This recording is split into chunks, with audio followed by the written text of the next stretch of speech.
Srećan pozdrav, dragi prijatelji. Dobrodošli u 601. emisiju, 14. sezona Sporta nedjeljom, vaše omiljene sportske emisije. Konačno smo se otrgli okova onog okruglog broja. Sada zaista možemo onako u miru relaksirano nastaviti okruglog broja 600. emisije. Nemojte misliti, kad smo govorili o feštama i najavama i memorijama, što smo sve odradili u proteklih 14 godina, puno posla. Ali dalje nas čeka jako puno posla, pogotovo sada kada znamo da su se i u vladi malo na neki način odlučili trznuti kada je sport u pitanju i za početak dati 40 milijuna kuna za trenere, za naše klubove. To je samo jedna prvi kotačić na koju ćemo inzistirati. Idemo dalje, nećemo dozvoliti da nam hrvatski sport, bar dok je sport nedjeljom u pitanju, bude na koljenima, jer nije to zaslužio. Kažu, što bi bilo još primjereno kazati na početku još jednog, odnosno na kraju sportskog tjedna, pred novim sportskim tjednom smo, koji će sigurno opet donijeti neke nove izazove. Dvije pjesme, Sing Alleluja ili I Need a Hero. Koga trebamo? Trebamo čovjeka, trebamo heroja, trebamo ljude, trebamo vas, poštovani gledatelji, da nas i dalje gledate, da nas potičete da budemo dobri i da dalje u tom dobrom elanu nastavimo boriti se za hrvatski sport. Za početak u emisiji Sport nedjeljom govorit ćemo o nogometu. Sad sa otklonom nekoliko tjedana od odluke, prije svega Građanskog nogometnog kluba Dinamo, da se racionaliziraju troškovi, to je izazvalo veliku buru. U studio će nam vrlo brzo ući član uprave Dinama Krešimir Antolić. Objasnit će što su u stvari htjeli tada, pa evo sad vidimo da i svi ostali klubovi na svjetskoj razini rade, ne samo u nogometu. I naravno, kakav je status Bjelice, što očekivati od pregovora koji ih očekuju. Govorit ćemo i o hrvatskom plivanju, govorit ćemo o tenisu, vježbat ćemo i ovoga puta. Ostanite uz još jedno izdanje vaše omiljene sportske sapunice. Sport nedjeljom, 601. izdanje. Krećemo u još jednu sportsku temu, 14. sezona. Moramo naglasiti koliko smo stari. Novo izdanje emisije donosi vam top aktualne teme. Prvi su se odlučili za racionalizaciju troškova. Prvi su odlučili smanjiti primanja radnoj zajednici i igračima. No to što je danas podnormalno, prije koji tjedan dočekano na nož od javnosti igrača, ali i trenera. Dinamo, kao dobar sluga sporta, vizionar ili možda dobro iskorištena prilika za reviziju generalno odnosa u klubu, napose u stožeru i među igračima. Član uprave Maksimirski Plavi, Krešimir Antolić, naš je gost. Sjajan novinar i kolumnist portala Gol.hr Ivica Medo otvoreno o stanju u društvu, državi i naravno našem sportu. Recentne odluke vlade, kako ih on komentira. Jedan od sređenijih sportskih saveza u državi je onaj plivački. Posljednje godine donosi i dobre rezultate rada u klubovima, a čelni ljudi saveza, predvođeni Vladislavom Veselicom, svojski se trude da svojim odlukama olakšaju sve teži trenutak za hrvatsko plivanje. Što rade, što su napravili, kakvi su planovi i kako treniraju naše plivačke vedete u doba koronavirusa, reći nam glavna tajnica saveza Ivana Jerković i trener Goran Kežman. Osjetili smo i Donu Vekić, našu tenisačicu, koja nam je otkrila planove za naredni, iako neizvjestan još uvijek, sportski period. I ove nedjelje vam donosimo novi set vježbi koje možete koristiti vi i vaša djeca u domu ili prirodi u ovo doba izolacije. Ostanite doma i gledajte, ljudi, jedini hrvatski sportski show. Idemo u studio. Još jedan put sportski pozdrav, dragi prijatelji. 601. emisija. Jedna od tema koja je vrlo zaintrigirala javnost posljednjih nekoliko tjedana, odnosno dva tjedna, je tema Građanski nogometni klub Dinamo i uprava koja je donijela odluku o rezanju, recimo to tako, odnosno situaciji koja financijski definitivno na svjetskom tržištu nije dobra. I nekako ispadaju sada, tad su bili ljudi iz Dinama, mi smo pustili namjerno tu temu, drvlje i kamenje, na kraju ispadaju vizionari i, kako bi rekao predsjednik Odbojkaškog saveza, dobre sluge hrvatskog sporta. Jesu li dobre sluge hrvatskog sporta, je li imaju kuglu, ja ne znam, ali s nama je Krešimir Antolić, član uprave Građanskog nogometnog kluba Dinamo. Krešo, hvala lijepa na dolasku u emisiju. Hvala što ste me pozvali. Je li imate kakvu kuglu, pa ste vi prvi počeli s tim, ali onda je bilo svega po vama, ha? Pa rekao je ministar Marić da bi on, ako je ikada volio da ima ovu kuglu, da je to bilo sada, ali da. Mislim da nam ni kugla ne bi pomogla. Pa ne, mi kad smo radili analize našeg financijskog toka ili cash flowa, kako se to zove, onda smo vidjeli da ćemo već kroz nekoliko mjeseci biti jako izloženi krizi i posljedicama krize koja je uzrokovana pandemijom koronavirusa i s obzirom da želimo biti odgovorni i ozbiljni prema klubu, mi smo napravili nacrt mjera kojima želimo osigurati likvidnost i financijsku stabilnost kluba u idućih najmanje 6 mjeseci kako bismo onda u ljeto ili u kasno ljeto vidjeli ukupne posljedice krize koja se dogodila i koja je zahvatila cijeli svijet. To što ste, naravno uz Osijek, svakako prvi ste napravili tu odluku.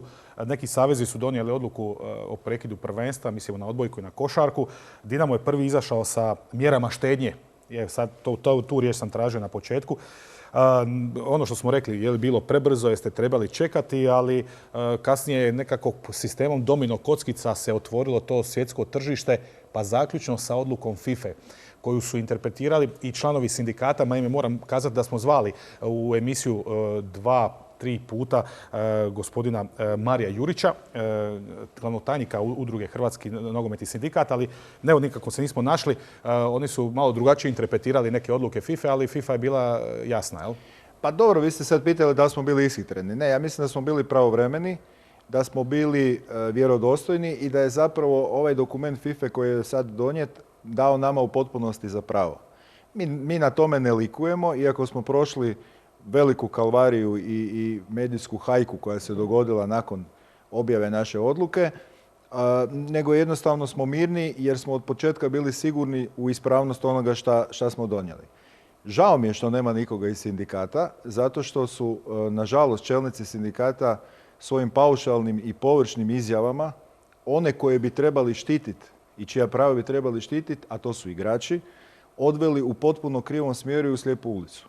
Nevjerojatno mi je da tajnik nogometnog sindikata 24 sata prije nego što je FIFA objavila svoje mjere i smjernice na svojim službenim stranicama i pretočila to u cirkularno pismo upućeno nacionalnim savezima, on govori da je to radni materijal i pitanje je šta će s tim biti. I one pravne autoritete koji u Hrvatskoj govore o tome šta je FIFA donijela, zapravo svodi na nekakve izjave iz nekakvih sapunica i tako dalje. Vrlo neodgovorno, vrlo paušalno i vrlo zabrinjavajuće zapravo za njihove članove. Da, kad je stvar je jasna, dakle, vjerojatno ni gospodin Mario Jurić, naš prijatelj, ne bi puno toga mogao sad kazati, jer je činjenice su takve da gdje kad god okreneš bilo koju portal priču, informaciju iz bilo kojeg kluba, da ne govorimo od Reala, pa do AEK iz Atene ili Junaka iz Sinja, svi su na pragmatizmu i na nečemu što se zove čekamo bolja vremena. Od 450 osoba koji su ugovorom vezane s klubom, od stalno zaposlenih pa onda do igrača, trenera i stipendista, mjeru štednje su prihvatili svi osim igrača i trenera prve momčadi. Zašto je to takva? Kakva je sad trenutno situacija? Znamo da je došao gospodin Neno Bjelica u Zagreb, čekaju vas razgovori. Jeste li pregovarali? I sigurno pregovaračka pozicija tu vas treba biti koliko? 50 za pregovarati, jer svaki igrač ima drukčiji ugovor, drukčiji status. Pa dobro, evo, prvo koristim priliku da se još jednom zahvalim svim našim zaposlenicima i onima koji imaju različite vrste ugovora sa Dinamom, što su unutar 24 sata podržali naše mjere, jer su prepoznali da su te mjere zapravo donijete da bi se zaštitila njihova radna mjesta. Zašto igrači prve momčadi i glavni trener nisu reagirali na identičan način, moram priznati da ni meni nije jasno. Međutim, iskreno se nadam da ćemo u razgovorima i, ajmo to tako nazvati, pregovorima koji su u tijeku i koje gotovo na svakodnevnoj bazi radimo, da ćemo postići dogovor. Malo sam razočaran time, kao čovjek, međutim, u poslu u kojem ja radim i u kojem rade moje kolegice i kolege, razočaranje nas ne može voditi. Nije emocija o kojoj bi trebali donositi odluke. Prema tome, ja igračima ništa ne zamjeram. Mislim da su oni u situaciji u kojoj su se našli malo ishitreno postupili. Ovim prilikom ću ponovno demantirati da nismo razgovarali sa njima. Radio sam analizu ovaj tjedan kontakata, dakle preko 20 kontakata što telefonom, što neposrednih sastanaka smo imali sa predstavnicima igrača. O mjeri je prvo upoznat glavni trener, znači prvo je telefonskim razgovorom njemu predočeno šta mislimo da bi trebalo napraviti. Bilo bi možda lakše da je on u Zagrebu, da smo mogli neposredno s njim kontaktirati, međutim imali smo komunikaciju telefonom i nažalost on nije prepoznao važnost onoga šta mi radimo. Jel? Kako Sport nedjeljom skrbio hrvatskom sportu, generalno sportašima, ali boga mi i onim ljudima koji rade i neke druge poslove, a da bi svi ti igrači mogli biti onako, što kažemo, izbedinani kako treba, će biti kakvih otpuštanja? Pa ne, mjera je donijeta da ne bude otpušten. Zato pitam, Znači, da budemo kristalno čisti, jer gleda nas i gospođa iz čistačica i ekonom i tako dalje, fizioterapeuti i razno. Ako mi dozvoljavate, ja ću vam objasniti zapravo šta je bit mjere kad je radna zajednica u pitanju. Znači, mi smo, želeći zadržati svako radno mjesto, zapravo išli u linearno smanjenje plaća kako? Tako što smo onima koji imaju najviše plaće, najviše uzeli. Znači, ja i moje kolegice iz uprave smo sebi smanjili plaću za 60%, da bismo zadržali ljude koji zarađuju po 5-6 tisuća kuna neto. Je li to taj model Je. Znači, a onda smo zaštitili 7,5 tisuća kuna neto, što je prosječna plaća grada Zagreba, i ovu razliku koju svaki ima iznad toga isplaćivat ćemo trećina. Dakle, garantiramo još 67% osobnog dohotka, samo što ćemo ovih 33% drugih isplatiti u roku 6 mjeseci od kad počne prvenstvo. Znači, mi smo išli na uravnotežene mjere, išli smo na to da svi mogu dostojanstveno dalje živjeti, ali da svi podnesemo teret ove krize koja se dogodila. Kad govorimo o postocima, to je nekih 30%, je li tako? Jeste to o tome 33%. Ok. Sad, samo čisto mene zanima osobno, a vjerujemo i gledatelje, s obzirom što smo rekli u početku, nema svaki igrač isti status i financijski, ali i ugovorno. Šta je s onim igračima kojima ističu ugovori? Pa gledajte ovako, znači... Govorim, hoću se razmatrati o njima, da ne bude ono...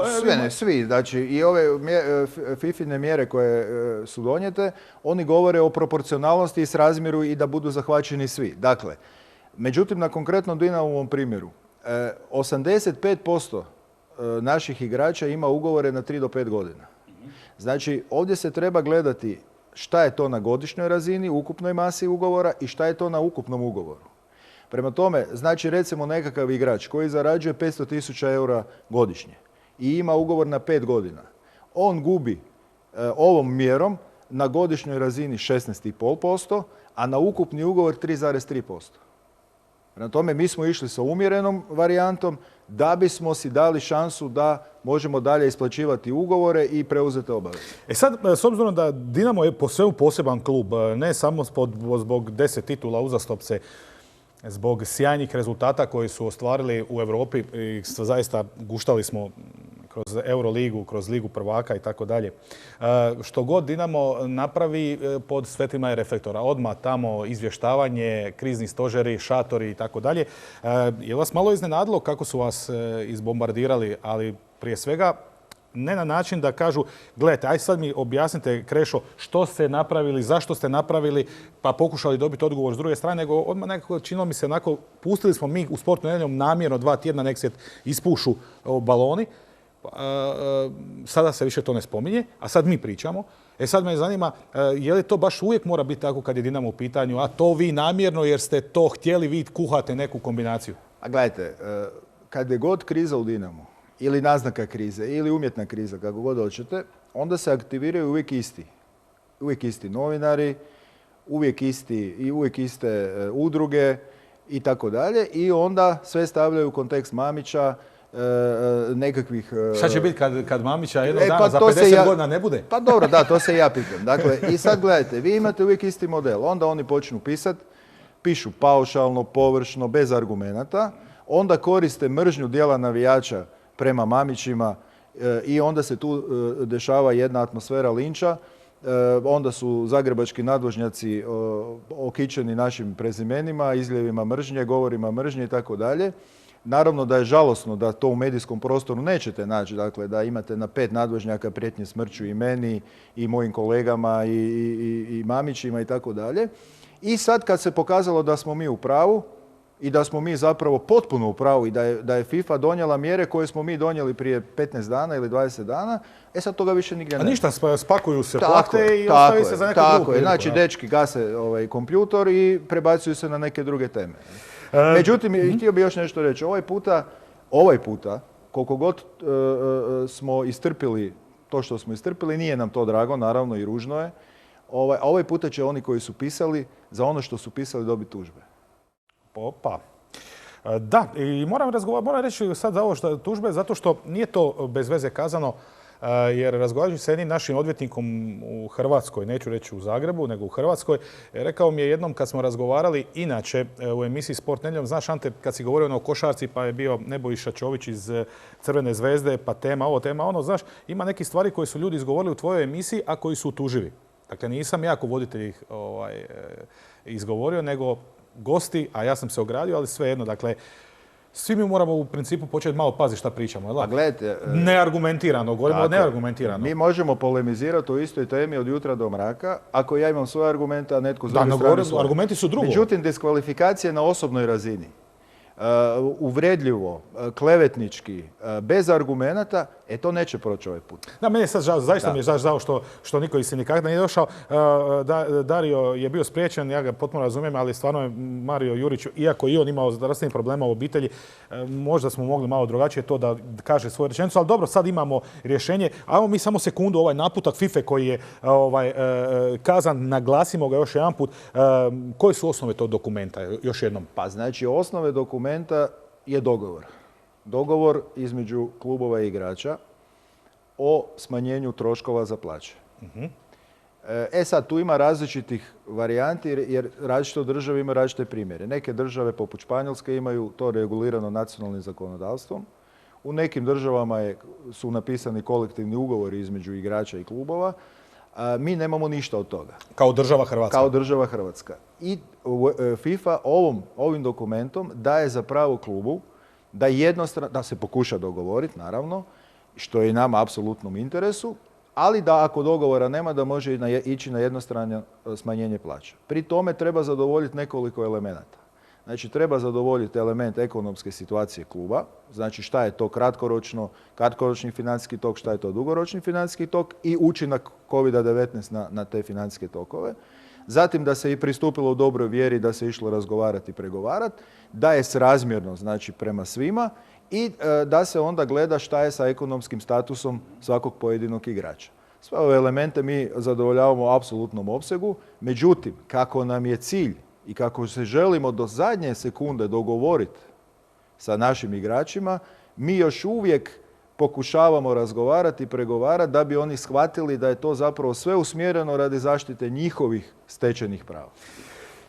I vidimo na europskoj i svjetskoj razini šta smo mi zaradili, to je naše i tako dalje, ali nekako zaboravljamo da u datim trenucima i klub i država i igrači, odnosno i treneri dali su priliku tim igračima da kad su onako bogovi hodali ovom zemljom, a hodat će ponovno, da zarade ozbiljne pare koje se stvarno u jednom normalnom, socijalnom, društvenom okružju jednog prosječnog Hrvata ne može zaraditi za 5 života. Pa onda sad kad je ovo, pa ja mislim da bi bilo definitivno pristojno, ako ništa drugo, da razmotre ovo što im ne samo Dinamo, nego klubovi nude.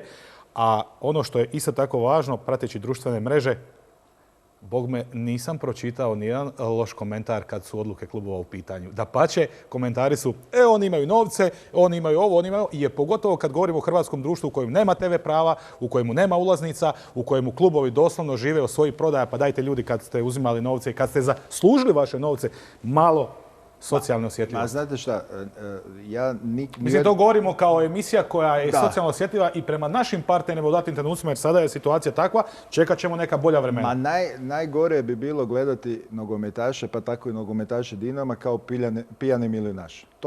Znači, to su sve ljudi krvavi ispod kože. Dobro, ali nisu bez novaca. Sad ću vam reći, dakle, mi smo im dali te uvjete, međutim, definitivno moraju imati empatiju za ono što se dešava. Jer dešava se nešto na što ni mi kao klub, ali ni oni kao igrači nisu mogli utjecati. I sada recimo, znate, te teze o kojima smo pričali, ovih pojedinih novinara koji pišu samo da pišu i samo da pišu protiv Dinama, kao oni su zaradili novac. Oni su zaradili 45% budžeta Dinama. Zaradili su ga na platformi Dinama, na organizaciji Dinama, na ugledu Dinama. Trener Bjelica je došao u klub koji je 13 naslova osvojio prije njegovog dolaska, koji je 10 godina za redom igrao Europu. Mogu odgovorno reći da je trener Bjelica imao najveću podršku koju je imao i jedan trener od kad sam ja u klubu, to je 7 godina, a ja mislim i zadnjih 20 godina. Kroz plaću, kroz uvjete treniranja, kroz igrače koje je dobio u svoje ruke, što je on opravdao rezultatskim iskorakom koji se dogodio. Ali mu je to, i kao i igračima, klub honorirao. Znači, Dinamo nikada nije kasnio ni jedne minute, Dinamo je isplatio sve premije od ulaska u Ligu prvaka. Svaki bod tamo osvojen.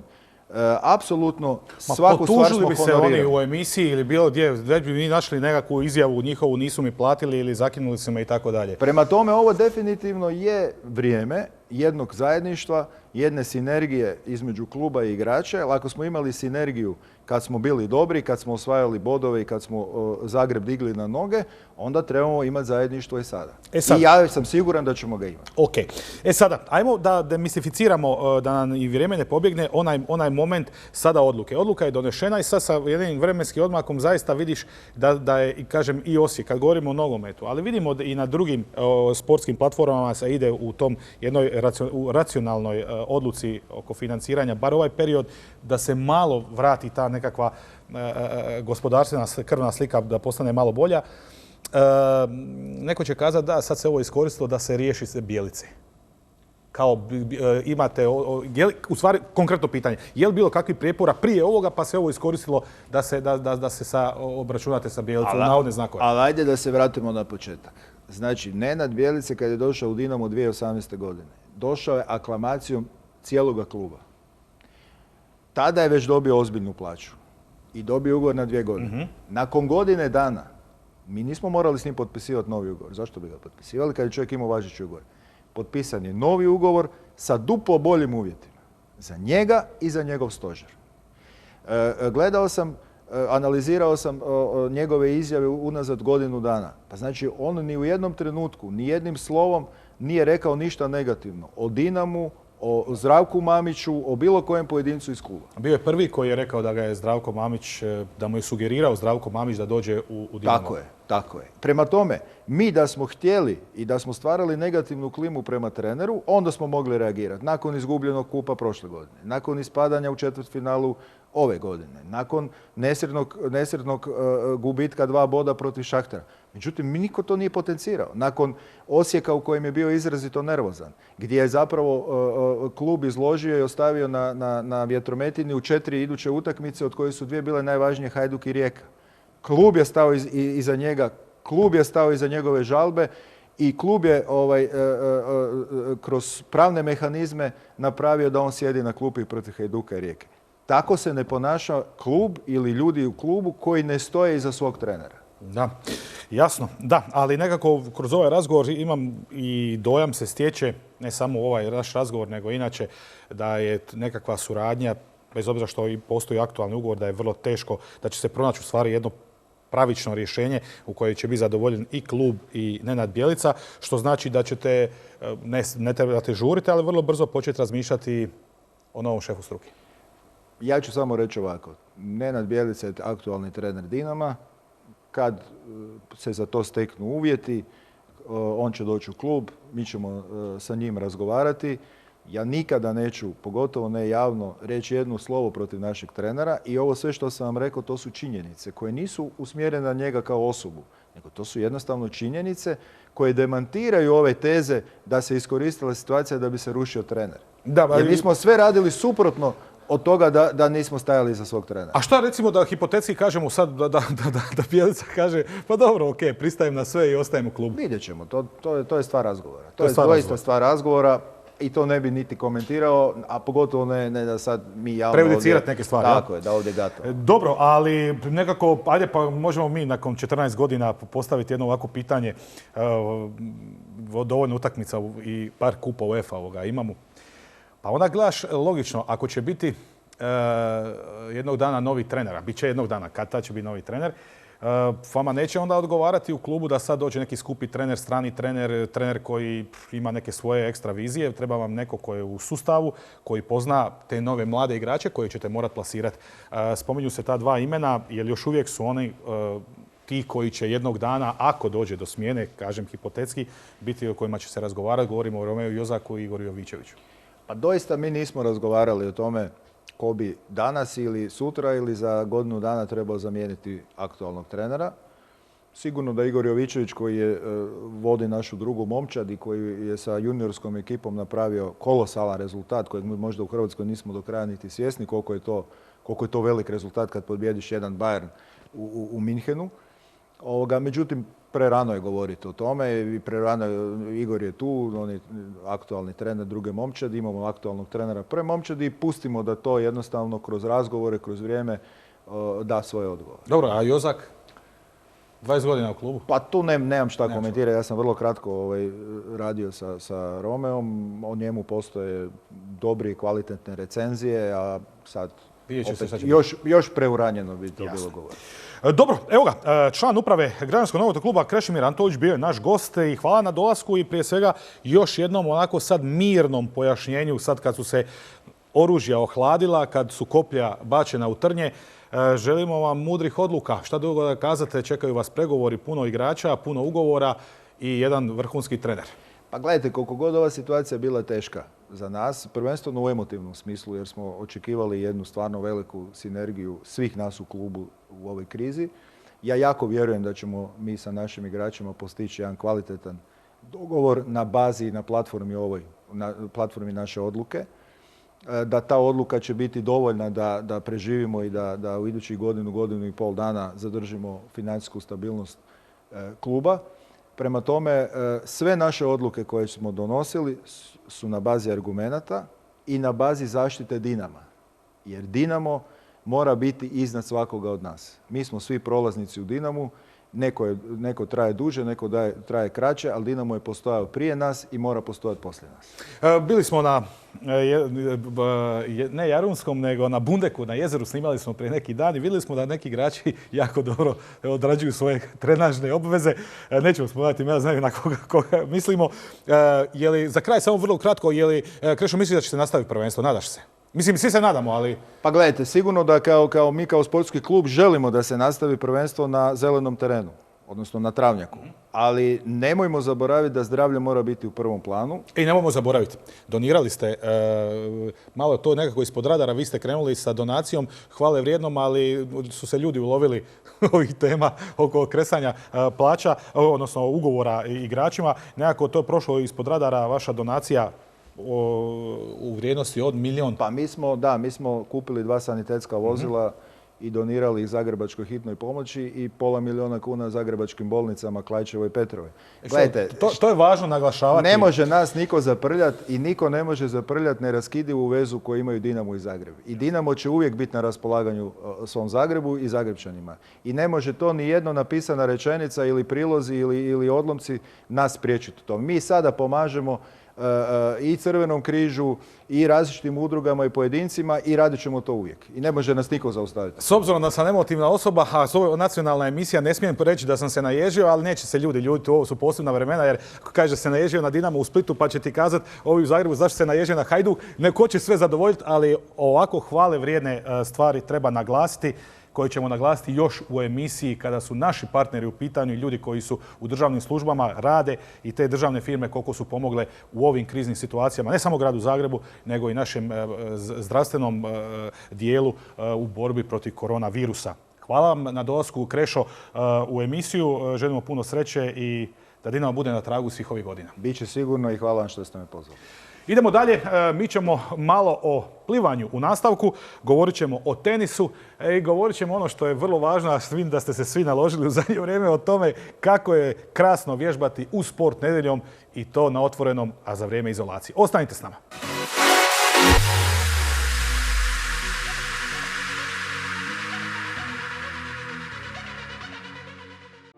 Svakodnevnica nam se svima preko noći promijenila, ali KTC supermarketi, poljoljekarne i benzinske posluju i dalje za vas. Podržimo jedni druge i u ovim novim okolnostima. Čuvajte sebe, jer čuvajući sebe, čuvate i druge.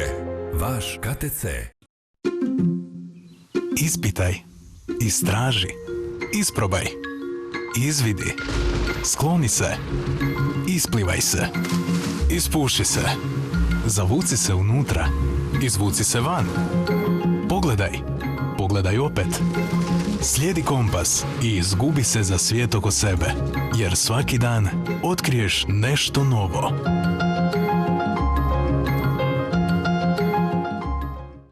Postoji mjesto gdje su ti zvijezde uvijek naklonjene. Gogs Automat klubovi. Čekamo te u našim Postati bolji znači promijeniti se, ostaviti iza sebe ono što smo bili jučer i stvoriti ono što ćemo biti sutra, bolja verzija sebe. Svi to mogu, ali samo odvažni to doista učine. Od sada smo Crobet, Lutrija HR. Svakodnevnica nam se svima preko noći promijenila, ali KTC supermarketi, poljoljekarne i benzinske posluju i dalje za vas. Podržimo jedni druge i u ovim novim okolnostima. Čuvajte sebe, jer čuvajući sebe, čuvate i druge. Vaš KTC. Las Vegas je stigao u Varaždin. U shopping centru Lumini otvorio se najveći automat klub u regiji. Na više od 1800 kvadrata od 0 do 24 sata. Čeka vas najbolji izbor automata za igre na sreću. Jackpot od 300.000 kuna, nagradne igre i još puno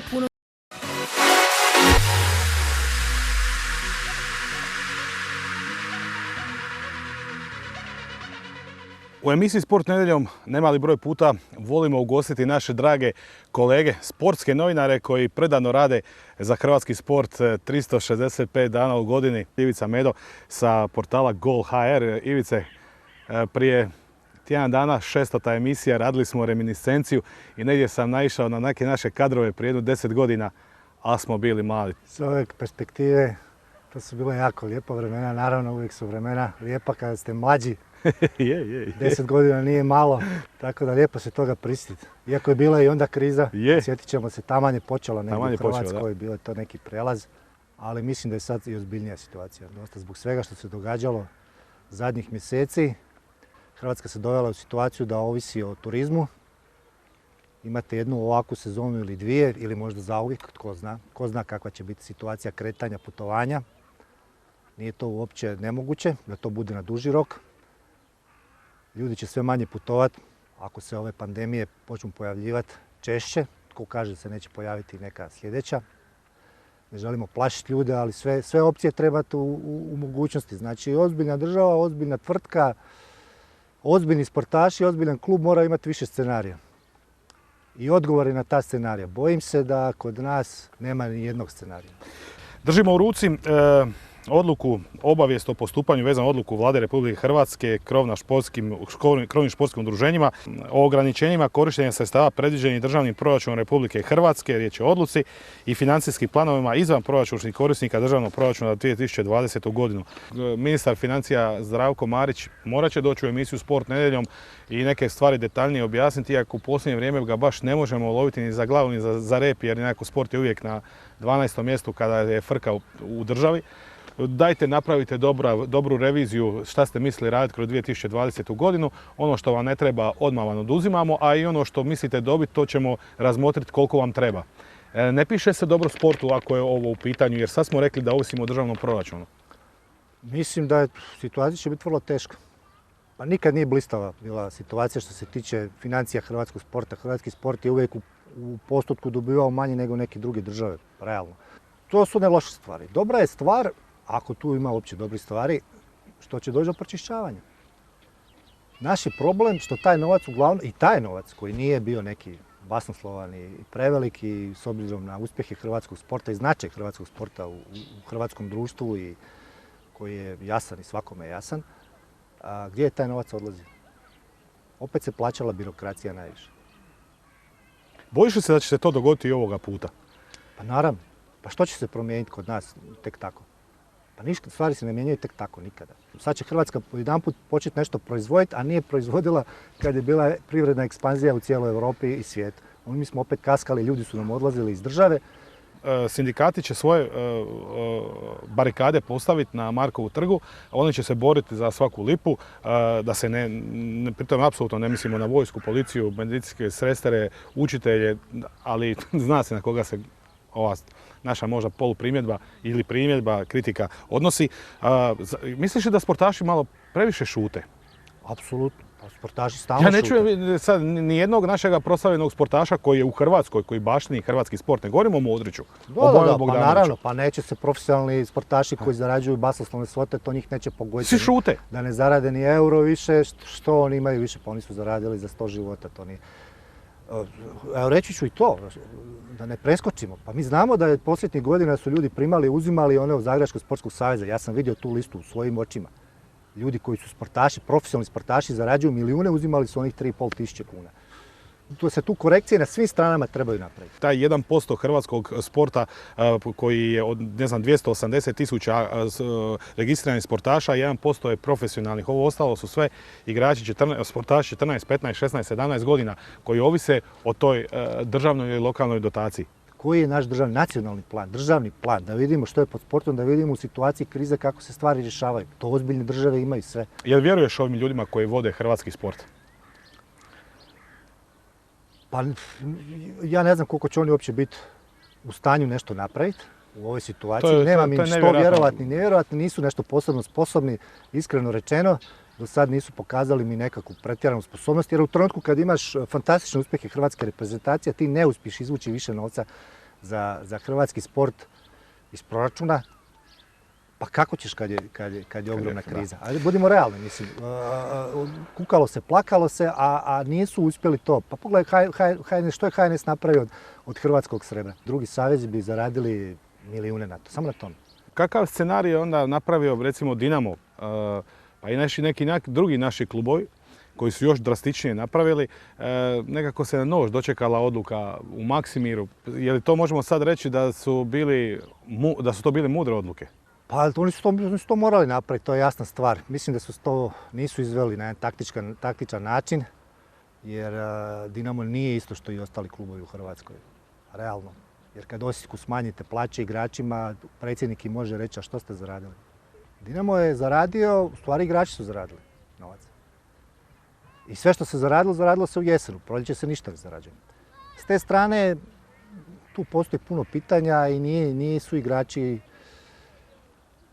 bez argumenata. A dobro, ali kad govorimo evo sad je FIFA se oglasila pa onako kaže, igrači stanite u red kod svog poslodavca, zarađivali ste masno u prošlosti, sada kada je situacija generalno takva kakva je, dajte malo solidarnosti, a vi klubovi nekakav dostojan prihod svakog igrača dok ovo prođe. Koja je to poruka? To posve logično. Govorimo o idućoj sezoni. Znači svako smanjenje iduće sezone koje bude, bit će realno. Zašto će biti realno? Upravo zbog što sam govorio. Jer pitanje je što će se zarađivati. Pitanje koliko Dinamo ima zalihe. Mislim da ih nema jer ne bi tako panično reagirali. Međutim, ovdje je bilo pitanje, htjeli su im smanjiti plaću i na primanja i na mjesece u koje su odigrali. Od 1. do 3. mjeseca, jel tako? Tako da, a ovo je ova sezona u kojoj su oni zaradili novac u jesen. To je razlika u odnosu na inozemne klubove, jer inozemni klubovi do kraja sezone zarađuju. I tu se stvorio konflikt. Mada su igrači, koliko su moje informacije, odmah bi pristali na 25%, pa možda i više 30%, ali se ostatak isplaćuju. Tu neće biti problem. Oni će se dogovoriti za sve ove buduće mjesece koje dolaze, oni će se dogovoriti samo pitanje kako i koliko. I nisu svi igrači u istoj poziciji. Nekima isteče ugovor. Ona je 1/3 što se odbija. Treba realno razmotriti situaciju. Što s tom trećinom? Da li će ikad dobiti igrači kojima istekne ugovor? Ako tržište transfera profunkcionira, ne mora u punom obimu, ali 70-80%, igrači se budu i dalje prodavali. Znači ako to krene, ako se to zakotrlja, situacija će se izravnati. Biće manje novca, ali i dalje će biti novac. Mislim, što za običnog navijača znači 10 ili 5 milijuna eura? Njemu je to svejedno. Apsolutno. Ili kao Messi neće imati plaću 50 milijuna, nego će imati 30. Mnogi će se rasplakati. Ja mislim da će se mnogi rasplakati. To su ogromne svote. Za običnog navijača to ništa ne zna. Da li će biti najveći transfer 222 milijuna kao Neymarov ili 122? Evo, Španjolska je neka projekcija, Španjolske lige. Tebas je iznao projekciju da će izgubiti 1 milijardu eura ako se ne odigra do kraja sezona. Je li misliš da je Bjelica već otišao iz Dinama, ono što se kaže? Fizički potpisnom još nije, naravno. I koje su projekcije tog kluba kada je struka u pitanju po tebi? Pa on nije otišao, sve je moguće. Kod nas u Dinamu pogotovo sve su opcije uvijek otvorene, zaokreti su mogući, ali mislim da doista nekakav nastavak suradnje nakon svega što se dogodilo, to je bilo previše mučno. Mislim da će napraviti nekakav dogovor. Bjelica se vraća nakon uskršnjih praznika u Hrvatsku i u Zagreb i dogovor će, to je poslovni interes. Uvijek se žestoko krene napadi s jedne, s druge strane ili s jedne strane isključivo. U ovom slučaju Bjelica se nije oglašavao javno, ali na kraju poslovni interes prevlada i strane se nađu negdje. Neće to biti laki pregovori, puno je novca u pitanju. Mislim da svi igrači se neće isto dogovoriti. To je logično, pa ne mogu se svi isto dogovoriti. Jasno. Biće različite stavke, biće različite scenariji za različite igrače i polako će se igrači rješavati koji su preskupi. Sve ovisi kako će ova situacija riješiti. Ako se ova situacija riješi na jedan optimističan način, da to ne budu prevelike gubitke u svijetu, nogometu europskom, onda će i Dinamo tu isplivati, naravno, jer će se igrači dobro provati. Ako ne bude, rješavat će se skupih igrača. Koja je projekcija sljedećeg trenera Dinama? Kakav on mora biti? Jel on mora biti na nivou, na formi jednog Keka, znači sličnog karakterno, ako ne i čvršćeg u odlukama od Bjelice, ili nekoga ko je više lojalan klubu, a spominjao se Igor Jovičević i Romeo Jozak? Mislim, svi faktori su u igri i ovaj zadnji da je lojalan klubu i mislim da je to jedan od važnijih faktora. Naravno da je stručan, da je ozbiljan, da zna znanje, to je jasna stvar, ali da je lojalnost klubu, jer ne zna se što donosi sutra, ne zna se što će biti sljedeće godine. Kako će se opet smanjiti, jer plaće će se opet smanjivati. I sve jasno, znači moraš imati nekoga ko će pristajati na to, ali da se neće previše buniti i da će se s njim moći lako dogovoriti, naravno. Mislim, doći do osipanja momčadi, to je vjerojatno. Ako bude transfera, a bit će ih, da li će to biti 10 ili 5 milijuna, nije ni važno. Smanjit će se i plaće igračima, pa će biti manji proračun, bit će manji izdaci za igrače i morat će se i curenje novca smanjiti. Jer Dinamo ima 50 milijuna eura proračun, na plaće igrača otpada 20 do 25 milijuna. Ali s druge strane, to je opet prilika povratku svojim igračima, mladim igračima. Da. Skupe igrače će se prodati, riješit će ih se, opteretiti, da se proračun ne opterećuje toliko i daće se šansa ovim mladim igračima koji su igraju Ligu prvaka. Dinamo uvijek ima mladih igrača koji će biti jeftini, naravno stvar, uvijek su jeftini, ne mogu tražiti neki veći novac, ozbiljniji. Ko će donijeti odluku o novom treneru Dinama? Pa zna se ko će donijeti, mislim da će donijeti Zdravko Mamić, vjerojatno će poslušati ljude koji imaju što reći, ali da će on donijeti odluku, mislim, uopće ne sumnjam to. Mislim da su ova dva kandidata još uvijek i dalje kandidati. Nema tu nekih imena, priče o nekakvom strancu, skupom treneru. Sad smo rekli da je to jako teško projicirati, kako će on reagirati. Kako će da objasniti sad igračima da dovodi trenera. Sjećamo se Magata kad je došao ovih 17 igrača, onda mu je Zdravko rekao hvala lijepa. Da. Znači, to su priče ovako više za medije, da se uveseljava narod, ali to nije realno. Biće to neko od naših stručnjaka, ova dva se vrte, oni su iz kadra Dinama. Pazi, ako će stavljati mladi igrači, ako će se mladi igrači profilirati sve više, znači ako biti neko prelazno stanje, ostaće neki ovi stariji igrači. Onda je logično da neko bude od ovih dvoje. Onda je logično da neko ko poznaje te mlade igrače koji je unutra 100%, ko to prati od početka praktički njihovih karijera, ulaska u juniorske stažove. Jozak je otišao, ali je još uvijek u klubu i sve zna, sve mu je poznato, tako da on tu nema nekakvih tajni za njega, dok bi nekakav trener koji bi tu upao sa strane, koji pojma nema o Dinamovoj omladinskoj školi, kako bi on mogao s igračima uopće baratati i na koga računati. Mislim da je vrlo vjerojatno će se ovo dogoditi, ali treba pričekati, naravno, sve je moguće. Biće sigurno zanimljivo. Medo, mi inače u emisiji ne završavamo onako komorno, ali cijeli naš ovaj razgovor je bio u nekom polu opreznom, ja ću reći, neću reći depresivnom, poluopreznom timbru.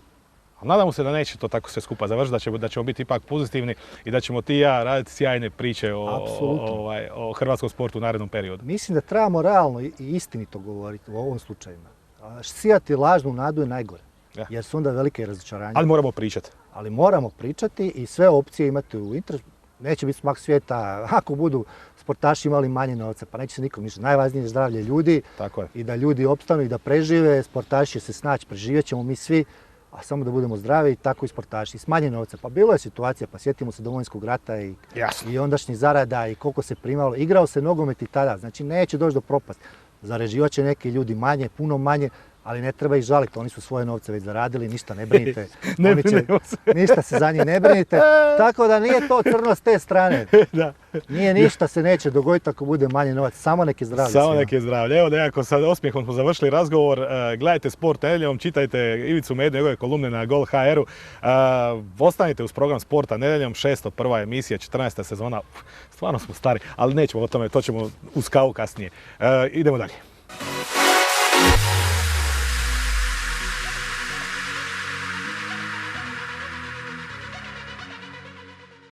Postati bolji znači promijeniti se. Ostaviti iza sebe ono što smo bili jučer i stvoriti ono što ćemo biti sutra. Bolja verzija sebe. Svi to mogu, ali samo odvažni to doista učine. Od sada smo Crobet, Lutrija HR. Svakodnevnica nam se svima preko noći promijenila, ali KTC supermarketi, poljoljekarne i benzinske posluju i dalje za vas. Podržimo jedni druge i u ovim novim okolnostima. Čuvajte sebe, jer čuvajući sebe, čuvate i druge. Vaš KTC.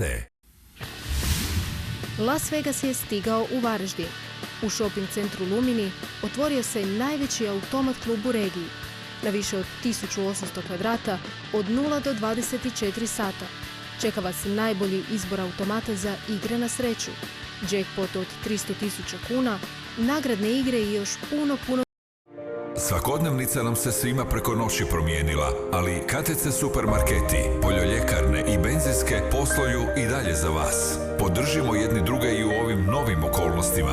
Čuvajte sebe, jer čuvajući sebe, čuvate i druge. Vaš KTC. Ispitaj, istraži, isprobaj, izvidi, skloni se, isplivaj se, ispuši se, zavuci se unutra, izvuci se van. Pogledaj, pogledaj opet. Slijedi kompas i izgubi se za svijet oko sebe, jer svaki dan otkriješ nešto novo.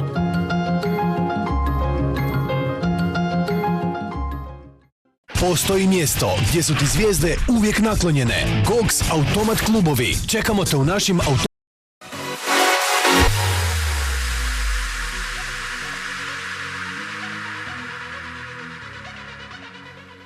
Dragi sportski prijatelji, u nastavku 601. emisije 14. sezone nastavljamo u dobrom ritmu govoriti o hrvatskom sportu. O sportu evo, koji etapno na drugim televizijama se malo tu i tamo spomene, a mi konstantno. I tako ćemo raditi dalje da vidimo kako nam živi hrvatski sport u doba koronavirusa. Iznimna mi je čast pozdraviti prije svega Ivanu Jerković, glavnu tajnicu Hrvatskog plivačkog saveza. Ivana, hvala ti lijepa na dolasku. Hvala vama što ste nas pozvali. I Gorana Kežmana, uspješnog plivačkog trenera, možemo tako kazati. Gorane, hvala ti lijepa i baš me zanima, s obzirom da si veliki radoholičar, to znamo, što radiš u ovo zadnje vrijeme. Hvala ti prije svega na dolasku emisiju. Hvala vama na pozivu. Hvala. Zašto plivanje? Iz nekoliko razloga. Uvijek govorimo o onim loptačkim sportovima koji vode nekako primat u cijeloj priči kad su svjetla reflektora u pitanju. Ali bogme u posljednje vrijeme hrvatsko plivanje, zahvaljujući sjajnim rezultatima, ali i ustroju u strukturama saveza, kvalitetnom radu, prometnuo se nekako malo pa čitamo dobre stvari o hrvatskom plivanju. Pa Ivana, bez obzira što si dama, ja te moram sad staviti u drugi plan za prvo pitanje, jer trener mi je važan. Samo da mi kaže, pa Gorane, šta radiš sad u zadnje vrijeme i kad nemaš treninge, kad si lud bez treninga?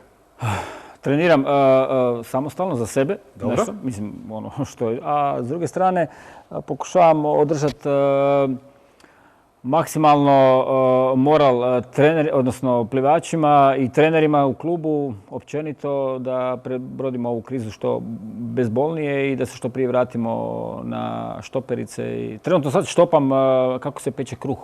Da, znam, ali iz nekakvog habita tvoga, čisto sumnjam da ne kontroliraš svoje pulene. Ne, definitivno.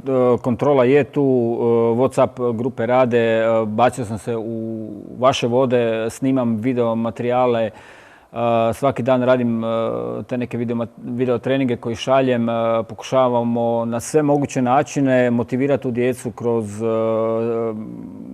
prvo individualno razgovore s njima, a drugo slanje treninga kroz grupe suhog treninga, individualnih treninga unutar toga.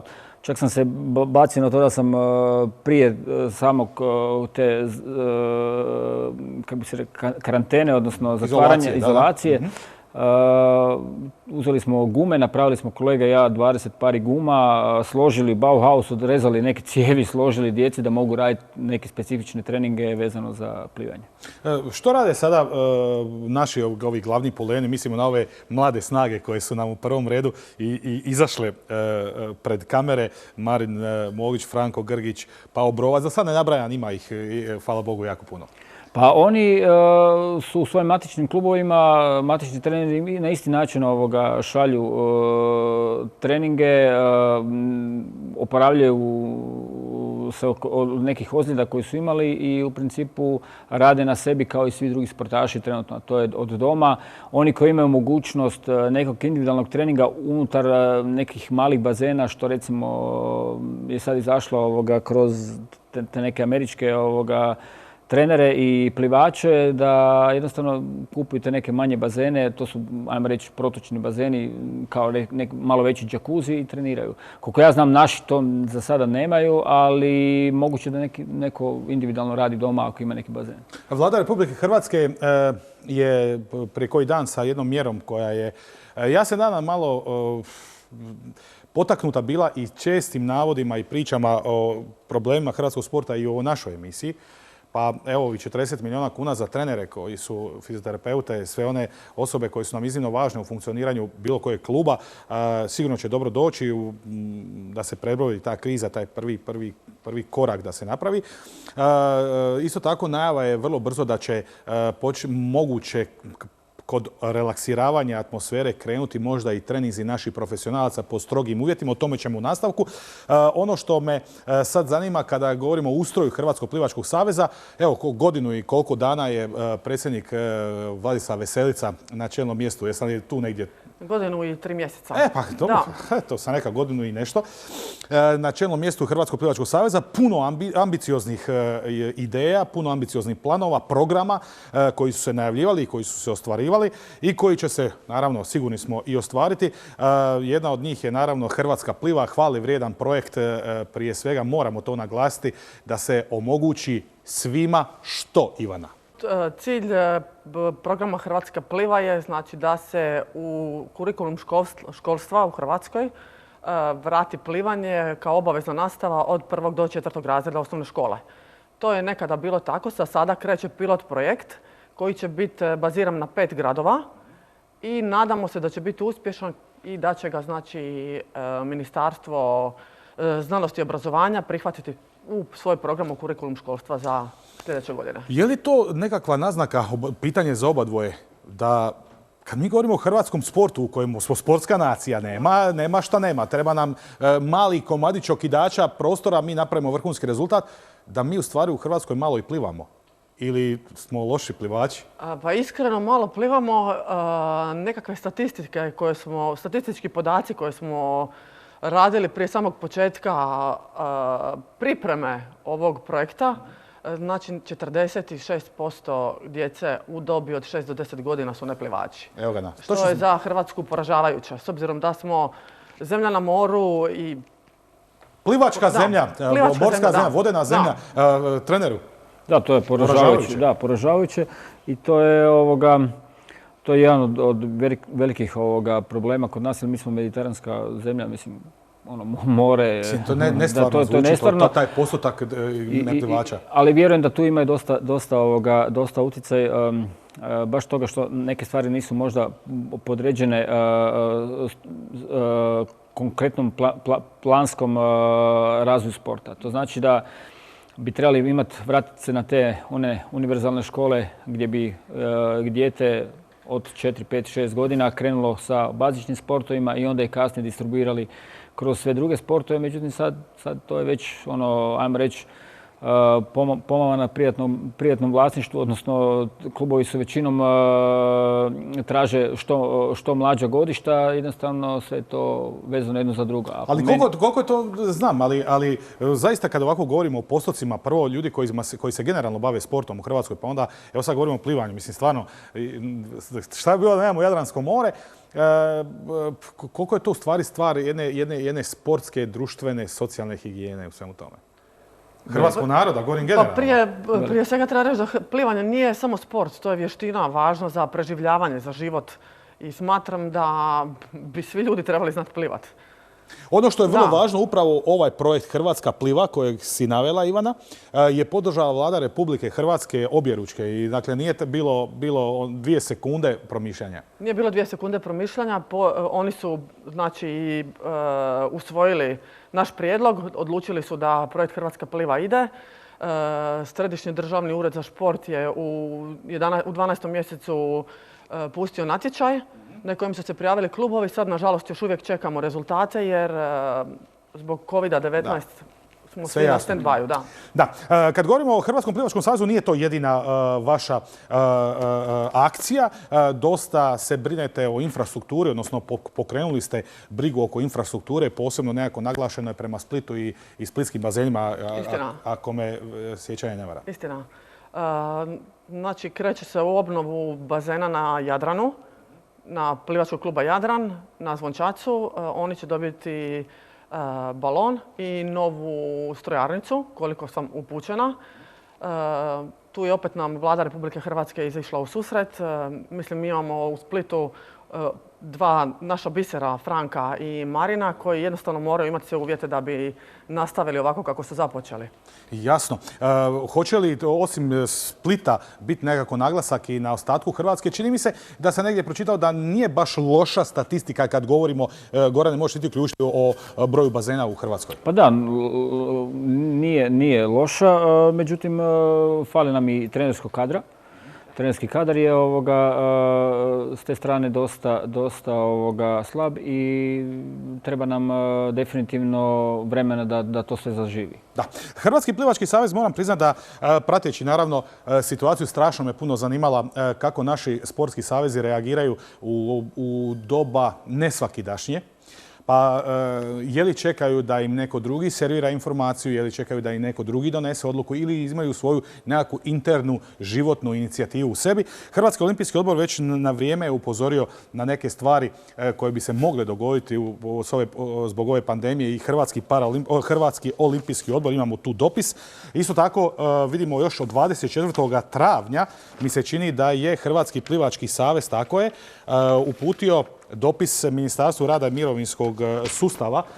Možemo pokazati naravno kratko i ovaj dopis koji je naslovljen na ministra Aladrovića s obzirom na potporu za poduzetnike u djelatnosti pogođenim COVID-19, da li se odnosi naravno na sportske udruge koji se samo financiraju članarina. Dakle, uputili ste pismo prema odnosno relevantnim, recimo to tako, institucijama i bogme niste čekali da vam neko drugi riješi vaše situacije. Na neki način možemo reći da je hrvatsko plivanje povuklo malo inicijativu po pitanju statusa sporta generalno u Hrvatskoj. Meni je drago ako smo povukli inicijativu i u biti smo ponosni na to. Mislim, 24.3. to je... Reagirano je odmah iz razloga što Hrvatski plivački savez, sve članice, svi znači djelatnici u uredu, izvršni odbor, predsjednik, djelujemo svi kao jedna mala, odnosno velika obitelj. Nama su treneri veliki kotači, na prvoj liniji su fronte što se tiče našeg sporta i oni su nam najbitniji. Većina njih se financira znači iz sredstava kluba, odnosno članarina. Kad nema treninga, nema članarina. Nažalost, sve je stalo i jedino što je bilo moguće znači pokušati da... Napraviti apel da naši treneri mogu nastaviti s normalno funkcioniranjem života. Znači i oni su ljudi koji imaju obitelji i oni su ljudi koji imaju kredite. Mislim, moramo misliti na njih. Da. Ajde još kad govorimo sad o ovome administrativnom dijelu, da budemo vjerodostojni, apsolutno, jer vrlo važno je na neki način govoriti otvoreno o nekim stvarima, pa ću vas pitati, ovdje imamo jedan dokument koji je došao nam u ruke, a zapisnik o provedenom nadzoru.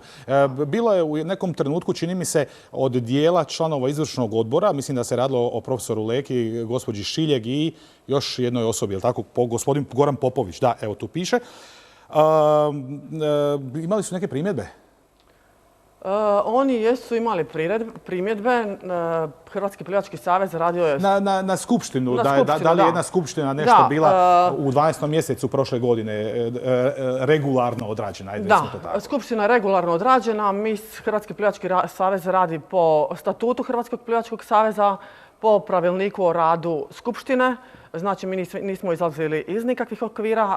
Nama je dodijeljen nadzor koji je, znači, bio na kraju, rješenje je donešeno u našu korist, odnosno u korist Hrvatskog plivačkog saveza. Meni je žao što dolazi do takvih situacija u sportu, jer smatram da je sport, bitniji su rezultati i sportaši naši nego ove nekakve, Naravno. a u stvari administrativne stvari, odnosno problemi u organizacijskom dijelu pojedinog saveza možda bi se ipak trebali rješavati unutar saveza, unutar i skupštinskih nekakvih organa i tako dalje. Ali evo, dobili smo, dakle, gospodin Goran Leko, Klara Šilje i Goran Popović tražili su da se vidi je li skupština napravljena po pravilima statuta. U 12. mjesecu Gradski ured za opću upravu dao je za pravo da ste napravili sve kako treba i da su odluke donešene na toj skupštini pravovaljane. Jer je, čini mi se, bilo, koliko sam pročitao, dovoljan broj skupštinara koji su donijeli sa pravom glasa da se donese odluke koje su donešene tada. Točno. Dobro, sad ide se dalje, ali obitelj svakako bi trebalo da plivačka obitelj ostane na okupu, da se ne dijelite. Šteta jer radi dobre stvari. Profesoru Leki, doktorici Šiljeg i gospodinu Popoviću želimo svu sreću u njihovim daljim karijerama. Oni su, profesor Leko i doktorica Šiljeg, dali su veliki dio u hrvatsko plivanje. Dobro, ali ako i sad možda nadzor kaže da nisu bili u pravu, možda će na neki način pristupiti plivačkoj obitelji onako kako bi svi skupa trebali, pogotovo u ovim trenucima. Svi su dobrodošli, pogotovo neko njihovog znanja. Bravo, tako je, pogotovo profesor Leko, Kineziološki fakultet, znanje besprekorno i svakako svaka njegova sugestija je dobrodošla. Da se sad mi opet vratimo u naše bazene. Gorane, sugestija možda trenerima, sugestija plivačima, ono što smo rekli, možda će sad vrlo brzo krenuti se, ako Bog da bude sve u redu, da se relaksira atmosfera, da se profesionalci počnu u kontroliranim uvjetima trenirati. Ja mislim da jedva čekaju. Pa mislim da putem prema studiju sam razgovarao s jednim vrhunskim sportašem koji je baš rekao da jedva čeka doći u bazen i šta radi? Radi doma na puni kadu, onda skalira da bi osjećaj za vodu ostao. Da, sportaši, pogotovo plivači, rade u specifičnom mediju koji jednostavno nema nigdje drugdje. I to je najveći problem. Taj osjećaj za vodu, osjećaj za zavesla je specifičan. Po tome bi se možda ovi ljudi na moru, morski dio mogli trenirati u onim odijelima zaštitnim, pa ajde plivati. Čuo sam da to i neki rade, ali kod nas trenutno u Zagrebu za sad to ne možemo, ali opet s druge strane jedva čekaju. Znači jedva čekaju da krene bilo kakva blaža mjera da se možemo vratiti u bazen. Pa makar to značilo, kažem, ako bazen može raditi od 7 do 9 sati na večer, pričam sad ovako, znači pošto građanstva nema, samo za klubove, znači termin može biti, ne znam, od 7 do 9, od 9 do 11, znači može se klubovi izmjenjivati i u principu u kontroliranim uvjetima raditi trening. Misliš da će biti do kraja godine nekih ozbiljnih natjecanja? Pa ja vjerujem da hoće. Znači, ja vjerujem da ćemo se mi već možda za jedno mjesec dana, možda recimo ja kažem i u kraćem roku vratiti u neke treninge. u vodu, a onda to znači da bi sve ovo što je sad planirano za neki 6., 7., 8. mjesec bi trebalo prebaciti u 9., 10., 11., 12. Tako da postoji mogućnost da ćemo ljeto trenirati, da nećemo imati znači, apsolutno nikakvu pauzu, ali ovo je pauza. Jasno. I, samo za kraj, s obzirom da je ovo treba biti olimpijska godina, sad je predolimpijska godina, što ćemo sa našim kandidatima natjecanja, norme, kvote? Pa, znači oni dalje norme im važe, znači pogotovo za Marina i za Franka, njima norme vrijede. Ovo je, hajmo reći sreće u nesreći da Franko je pod ozljedom bio, pa sad će moći sanirati ozljedu i Marin će se moći bolje pripremiti, tako da ja vjerujem da će njima ovo odgovarati i da će oni jednostavno tad moći ostvariti svoje željene rezultate. S tim da opet imamo drugu mogućnost, a to da neki plivači koji su blizu norme mogu isplivati normu, tako da je... Nije svako zlo za zlo. Nije svako zlo za zlo, da. Da. A ja bih svejedno volio da su bile olimpijske igre. Dobro, nadamo se da će to tako biti i da će naši sportaši jednim dobrim ritmom prije svega svakodnevno, svakotjedno nam se oduševljavati kao što su to posljednjih nekoliko godina. Fali nam ono plivanje, vrijeme draganje, kad si radio sa draganjem, kad ste razbijali po svijetu ove Amerikance, Australce, bilo je šamaranje, onda je rupa nastala malo, da.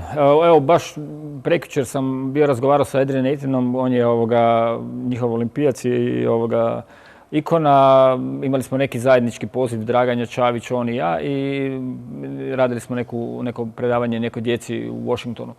I jednostavno ljudi su sad izašli iz onih svojih normalnih gabarita, izašli su van jednostavno i pomažu svima koliko god mogu. Tako da, evo, znači ajmo se vratiti unatrag da smo ljudi, da probamo pomoći što više možemo svojim sugestijama, svojim nekim motivacijama drugim plivačima. Samo da ne bude više rupe u plivanju, ove rezultatske, fali nam, sad taman smo se navikli, korono.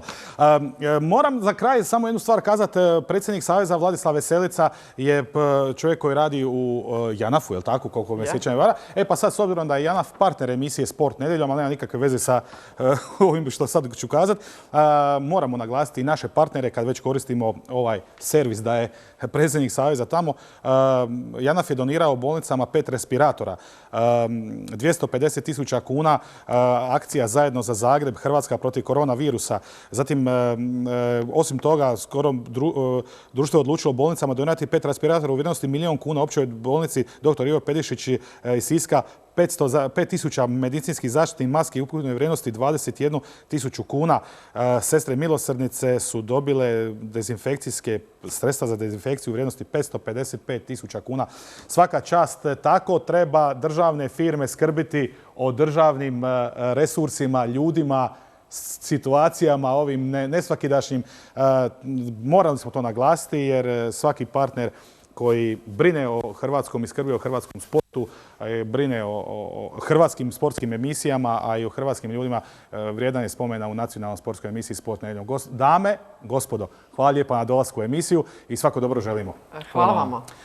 Mi ćemo još malo govoriti o tenisu. Dona Vekić, samo za Sport nedjeljom, što radi?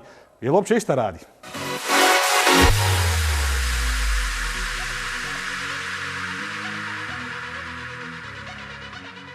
Jedna od naših najboljih tenisačica, Osječanka Dona Vekić, sportske uspjehe morala je staviti po strani, baš kao i svi drugi sportaši diljem svijeta. Kako je trenutno kod kuće i vrijeme provodi više posvećena obitelji, roditeljima, baki koju obožava, tako ima više vremena za sebe i društvene mreže gdje je aktivna u komunikaciji s obožavateljima. Osim toga, vježba, brine o fizičkoj kondiciji, ali ode na rolanje po gradu. Da, mislim, to je više sada neko održavanje tijela, održavanje neke razine da sam spremna da više radim rehabilitaciju, da bi poslije ne bi imala više toliko ozljeda, ali trenutno da imam neke ozbiljne treninge nemam jer nemam uopće mogućnosti, zato klubovi su zatvoreni, teretane su zatvorene, tako da morat ću se strpjeti još malo. Prošlu sezonu Dona je završila kao 19. igračica svijeta i nadala se da će ova biti još bolja pa da uhvati recimo top 10. No zadnji turnir odigran je u Katru gdje je izgubila od Poljakinje Sviatek, zaustavila je nju, ali i cijeli svijet, pa se tako trenutno nalazi na 24. poziciji ranking liste, što i nije tako loše. Pa ja hvala Bogu, nemam problema ako recimo ne igram 3-4 tjedna. Kad prvi put uzmem reket, to je bilo kao da sam igrala jučer. Stvarno nemam problema s tim. Za razliku od nekih drugih igrača koji se zapravo čude kad im ja kažem pa kako je, nisam igrala par tjedana, u čem je problem. Oni kao da uče ponovo igrati tenis, ali stvarno nemam s tim problema, ali onda je bitno da sam fizički spremna. To mi je zapravo najbitnije, a tenis, to brzo se vratim nivou.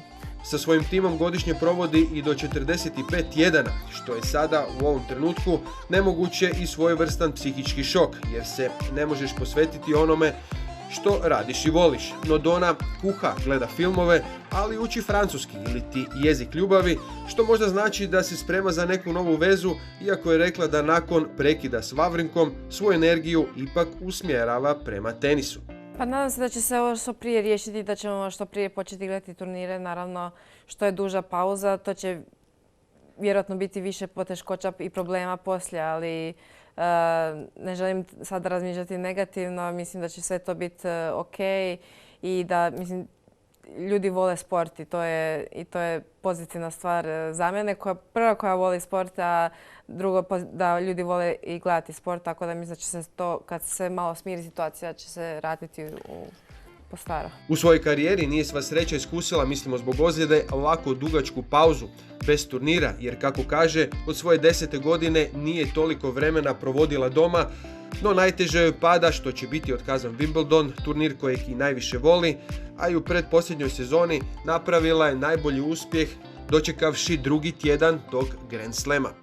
Na početku godine osobni cilj mi je bio ulazak u top 10 i naravno da, mislim da igram što bolje, da pobjeđujem što više mečeva, ali sad kako ne znamo kad ćemo ponovo uopće igrati, nekako sve se nekako promijenilo i treba će prilagoditi i možda ne ciljeve, ali plan i kako ćemo koje turnire igrati kad. Ja sam se jako veselila olimpijskim igrama ove godine, ali sad u ovoj situaciji i ovim okolnostima iskreno se nadam da će biti pomaknute, jer što se tiče tenisa, to je nama na neki način je poseban događaj i poseban turnir, ali opet je još samo jedan od turnira, dok za neke druge sportove je to najvažniji i najveći događaj i oni se ipak puno duže pripremaju samo za to. Tako da mislim da bi bilo fair prema ostalim sportovima da ipak to sada pomaknu, jer niko nije u mogućnosti da se pripremi sada više za to da bi pokazao svoj maksimum. Trenutno je najviše u kontaktu sa svojim kondicijskim trenerom koji joj šalje treninge i programe za održavanje forme, ali i s nekim kolegicama poput Ajle Tomljanović i Grkinje Marije Sakari. Naravno, nezaobilazni su razgovori sa trenerom Torbenom Belcom koji joj je nekad znao povesti na partije golfa. Mislim, sad kad otkazali su nam turnir, zašto ne golf, ali ja osobno nisam veliki ljubitelj golfa, to mi je malo dosadno, ali sad radim neke malo lakše vježbe, više pilates, jogu, trčanje. Ja sam naravno, mislim, iskreno ću vam reći, svi su u velikoj panici, svi ne znaju šta bi sa sobom. Mislim, ovo je nama sportašima jako veliki šok, pogotovo tenisačima koji smo svaki tjedan na nekom drugom mjestu, tako da sad su sve upitno, zapravo ne možemo nigdje ni putovati, tako da svi su sad trenutno malo u panici, ali mislim da će se svi smiriti za par dana. I za kraj nada se da sve ovo neće predugo trajati, da ćemo je ponovno gledati na nekim od važnih teniskih turnira. Da budemo jaki jer preći ćemo preko ovoga i mislim da ćemo svi biti malo pametniji nakon ovoga.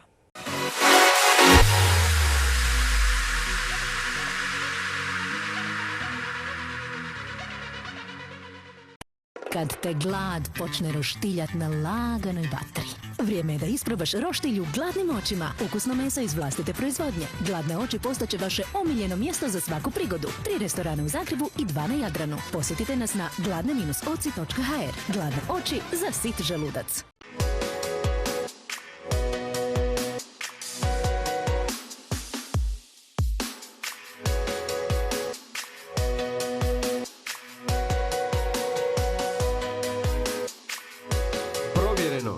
Najbolja zabava u gradu. Maredo. Kad te glad počne roštiljat na laganoj vatri. Vrijeme je da isprobaš roštilju gladnim očima. Ukusno meso iz vlastite proizvodnje. Gladne oči postaće vaše omiljeno mjesto za svaku prigodu. 3 restorana u Zagrebu i 2 na Jadranu. Posjetite nas na gladne-oci.hr. Gladne oči za sit želudac.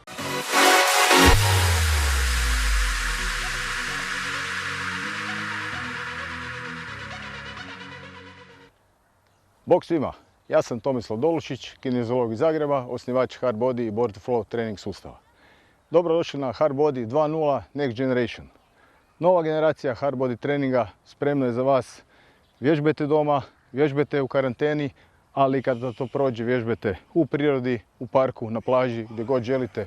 Sve što vam treba je za naš trening je vaše vlastito tijelo, jedna mala paklena kugla, 2 kvadrata prostora. I danas je s nama naš Hard Body Master trener Marko Vrbljanin, kao i naši dragi partneri, sjajna emisija Sport nedjeljom. Ajmo ekipa zauzeti jahači stav i krećemo sa našim disanjem. Lagani, duboki, lijepi udah na nos i polako nešto duži izdah na nos ili usta. Ruke su dole, idemo lagano malo vrat, idemo u jednu stranu, udah, polako rotacija u drugu stranu.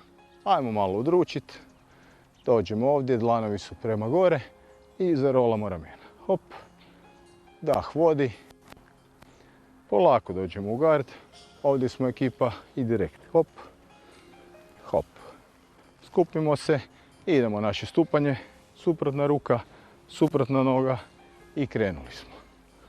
Sad ćemo povezati čučanj i prednji iskorak. Ajmo lagano svi dole, pravilni čučanj, lijepo se uspravimo gore, idemo prednji iskorak. Hop, malo zadržimo, vratimo nazad. Idemo opet u čučanj, duboki lijepi čučanj, hop, lagano, idemo kontra iskorak. Sada ćemo naš TGU ili tursko dizanje, idemo sa desnom nogom unazad. Lijepo, hop, zarotiramo na 90 stupnjeva. Treća točka oslonca, oslonimo se, izravnamo se, idemo napraviti mali roll nazad. Promijenimo suprotna noga, oslonac, istim putem gore, samo na suprotnoj strani, angažiramo se u koru i dođemo gore. Ajmo malo kružiti oko sebe, hop, i malo promijenimo stranu. Tako, pa ćemo to sve još peno. Idemo napraviti jednu takozvanu vjetrenjaču. Stopala su u jednoj strani, gore ruka, noge ćemo pokušati držati lijepo što ravnije. Pogled prati gornju ruku, lijepo se izravnamo. Guramo kukove prema van, klizimo koliko možemo po kontra strani i lijepo gore. Jedna odlična bodyweight vježba koju u zagrijavanju radimo bez opterećenja. Kasnije ćemo tijekom treninga ubaciti našu kuglicu pa će biti sa opterećenjem. Odlično. Malo zastanemo. Hop, ajmo sve na kontra stranu. Kontra, podignemo se gore, klizimo dole. Pogled je gore i lijepo se izravnamo. Ajmo još 3 puta. Polako, lijepo, neka dah vodi, udah, izdah. I još lijepo. Hop. Još jednom. Polako dole, dođemo opet u poziciju čučnja. Idemo desni dlan, desnu nogu malo naprijed. Stanemo se na brid. Idemo se uvinuti jedan mostić. Zadržimo taj luk. Odlično. Vratimo se u čučanj. Hop. Zarolamo se na kontra stranu. Cap. Ispružimo nogu na brid. I lijepo u luk kralježnice. Resetiramo kralježnicu. Ajmo sve ponoviti. Idemo se 4 puta malo zaljuljati. Još malo da zagrijemo naše. I polako ćemo preći u prednji iskorak, takozvani.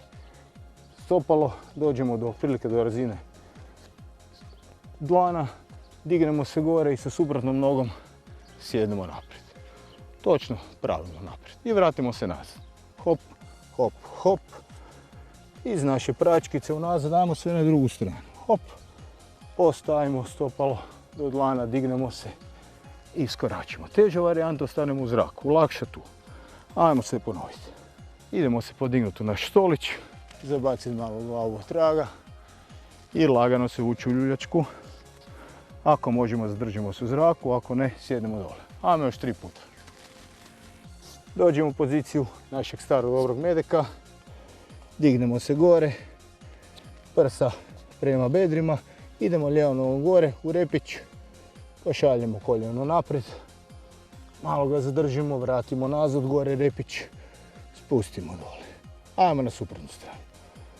Skroz gore lijepo, koljenom naprijed, idemo gore, spustimo, fino polako i sad ćemo se prošetati 4 koraka u našem medeku, po našoj strunjači.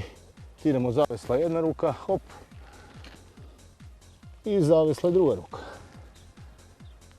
I još po jednom. Prelazimo na prvu rundu, naša paklena kugla, kombinacija vježbi sa kuglom i sa vlastitim tijelom. Ako nemate kod kuće kuglicu, možete koristiti bučicu ili improvizirati sa bočincom vode ili nečim sličnim. Ok, prva vježbica, takozvano mrtvo dizanje i visoko povlačenje. Kombinacija kukovi do traga i izravnamo ih naprijed. Idemo krenuti, pripremimo se. 3, 2, 1, mrtvo dizanje i do brade. Cap. Ajmo. Udah, kukovi idu naprijed, laktovi paralelno sa podom. Izdah. Birajte kuglicu po vašoj težini, vašoj trenutnoj razini. Idemo jednu laganu, našu staru dobru mačkicu, ovaj puta unazad. Ajmo, 4 koraka unazad. 4, 3, 2, 1. Idemo bočni kik. Cap, cap u drugu. Bravo. Ajmo prema naprijed u maci. Kontra, ruka, noga. Vrijeme je za reset. Bočni otklon. Uvinemo se. Resetiramo, zadržimo 2 daha. I na drugu stranu. Napravit ćemo 3 vježbe, povezat ćemo flow sa našim kettlebellom. Napravit ćemo tursko dizanje, vetrenjaču i čučanj potisak. Na sljedeći način. Giru stavimo sa bočne strane. Krenut ćemo s takozvanog fetus položaja, spustimo se dole. Polako se pripremite ekipa za naš kompletni, odnosno tursko dizanje. Iz fetus položaja takozvanog ispružimo suprotnu nogu, odignemo kuglicu, idemo na lakat, cap. Cijelo vrijeme gledamo u kuglu. Na dlan, sad je bitno, dignemo gore kukove, to naglasimo i provučemo nogu, cap. 3 točke oslonca, izravnamo se. Angažiramo kor, cijelo vrijeme gledamo u kuglu, doći ćemo gore. Sada ćemo na kontrastranu od kugle usmjeriti stopala, idemo u našu vetrenjaču. Pogled gore, polako se spuštamo, udah, izdah. Ajmo još jedno. Cijelo vrijeme gledamo našu paklenu kuglu. Opa, izravnamo se. Laktovi su zaključeni. Gledamo lijepo naprijed. Spustimo kuglu. Ajmo u čučanje. Udah, cap, potisak. I još jednom. Duboko čučanj, lijepi, pravilni. Potisak. Tu se zadržimo ekipa. Idemo nazad. Hop. 2. Dlan. Gledamo u kuglu. Sad je bitno. Lijepo pa ovako spustiti. Bravo. Pratite našeg Marka. Lakat. Dođemo na leđa. Spustimo giriju. Tu. I lijepo zarotiramo oko glave. 3, 2, 1. Sve ćemo ponoviti na kontrastranu. Drugi interval sklekovi. Krećemo sa power swingom. U startnoj poziciji za swing. Tu smo lijepo, težište na petama. Kukovi su gore kao u startnom bloku. 3, 2, 1. Spucamo kuglu i stanemo. Tako. Gore smo ravni. Zaključamo koljena. Radimo pune sklekove na kugli ili bez kugle. Ajmo lagano dole. Znači ili na kugli ili bez kugle. 8 komada. Hop, cap. Predahnite, popijte bočicu vode. Primamo naš vrč. Tu smo, napravimo jedan biceps otvaranje. Udah, izdah. Dođemo gore. Idemo u jedan kružni oblik, takozvani halo. Halo, tu stanemo. Usko su laktovi. Triceps, potisak. Tako. Što uže laktovi i vratimo cijeli krug naprijed. Opa, ajmo na kontrastranu. Halo. Idemo lijepo na dlanove od traga u poziciju stolića. Idemo lijevom rukom gore u nebo. Skroz u nebo dignemo. Tako. Spustimo kukove i idemo skroz do traga. Tako. Lijepo polako spustimo dlan. Ajmo to sve na drugu stranu. Krećemo sa našim takozvanom AMRAP rundom. AMRAP znači as many repetition as possible, što više ponavljanja u zadanoj jedinici vremena. Mi ćemo raditi oko 6 minuta, 2 vježbe, to je 3. Prva vježba će biti kombinacija klasičnog svinga i američkog svinga. Druga vježba će biti jedna varijacija trbušnjaka. Ajmo ekipa, kao što smo radili power swing, sad krećemo u klasični swing. Napravit ćemo 8 klasičnih swinga i 8 američkih. 3, 2, 1. Radimo sad kao protok. Svako ima svoj ritam. Cap. Neki bude 8. Tu smo društvo. I sad polako dignemo se ovdje. I lagano se ispustimo. Lakša varijanta pete su dole, teža varijanta pete su gore. Dižemo ali previsoko. I pazimo da glava i brada lijepo spet prema gore. Ajmo lijepo. Desnom nogom u lijevo. 3, 2, 1. Cap. Možemo sjesti ili ostati gore. Hop. Ajmo sad na malo veću progresiju. Cap. Hop. Bračkica. Iskorak. Bračkica. Oba. Odlično. Fino. Ajmo ostati malo sjesti i zarolati se par puta kao reset. Hop. Hop. Napravit ćemo swing iz ruke u ruku sa jednim skipom. 1, 2, 3. Kod swinga iz ruke u ruku možemo koristiti ovaj hvat. Ja preferiram hvat kao da se rukujemo. Onda je najbrža putanja. 3, 2, 1. U gornjoj točci samo hop, prebacimo kuglicu. Cap, cap. Još jednom. Cap. Spustimo dole kuglicu. Bravo. 3, 2, 1. Hop. Hop. Ajmo malo agilnosti.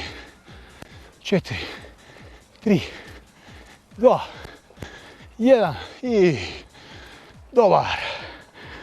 Fino ekipica. Društvo, hvala vam na vježbanju s nama, na peglanju s nama od doma. Pratite nas kroz našu emisiju Sport nedjeljom.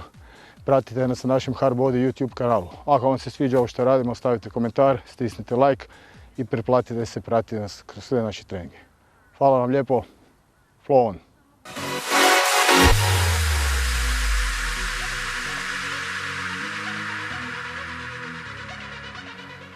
Došli do samog kraja još jedne emisije Sport nedjeljom, dragi prijatelji, 601. izdanje, 14. sezona. Ako imate kakvih pitanja, komentara, sugestija, imate našu društvene mreže i našu web stranicu Sport nedjeljom. U svakom slučaju, u ovom tjednu nastavit će mala, ali jaka ekipa ove emisije boriti se za hrvatski sport. Postavljat ćemo pitanja i ministrima, i članovima vlade, i svim onim zaduženim ljudima u Središnjem državnom uredu da nam objasne koji su sljedeći koraci za podršku ovom hvale vrijednom društvenom sektoru, a to je sport. Ne zaboravimo, sport je najbolji hrvatski proizvod i najbolji izvozni proizvod po kojemu se svi pratimo i na neki način dičimo, ali volimo islikavati kad su prigodne situacije. Nemojmo u ovim teškim trenucima zaboraviti hrvatski sport. Dragi prijatelji koji nas sada pratite, a odlučujete. Sport je dobio prvu tranšu pomoći od vlade, ali ne treba na tome stati. A Sport nedjeljom sve će u milimetar, u korak pratiti što se radi i upozoravati. Ostanite uz naš program. Prije svega pozdrav gledateljima Sportske televizije, a svih ostalih partnerskih televizija. Do sljedećeg tjedna u isto vrijeme. Sport nedjeljom vas ekipa pozdravlja. Budite zdravi i budite veseli.